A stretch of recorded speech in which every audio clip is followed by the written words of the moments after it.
Today we're going to discuss hot foil dies and how to use them on Metallic Elephant's KSF3 platen press.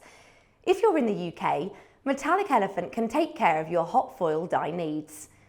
To order a hot foil die, you'll firstly need to have a good quality file. The file needs to be black and white and right reading. Now, Metallic Elephant prefer a PDF, but do speak to your preferred die maker for how they like you to supply the file. It's worth remembering that the die is only ever as good as your artwork. Most die makers work to a 24 to 48 hour service, so bear this in mind before you take on any rush jobs. Some die makers also offer artwork services if you're not so skilled in that area. Artwork services include iStock and Shutterstock. Now, you might hear them called hot foil dies or plates, and they're actually the same thing.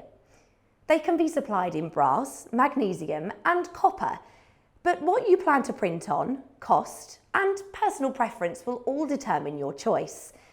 Metallic Elephant's personal preference is brass for this particular machine, but if you're in any doubt, speak to your die maker and they can always advise further. Dies can also be supplied in different thicknesses, ranging from 6.35mm or quarter gauge down to 1.63mm or 16 gauge. 16 gauge is the most cost effective, but this is strictly single use as the plate can bend easily. Now, you don't want that to happen halfway through a big order. When you receive your dies back from your die maker, do check that they're as you wanted. You're looking to confirm they're the correct size and blemish free.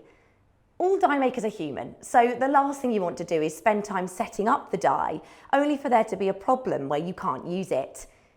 If you do unfortunately have an issue with your block, most die makers will just ask for a quick picture to see where they've gone wrong, and will look to rectify it for you as soon as possible.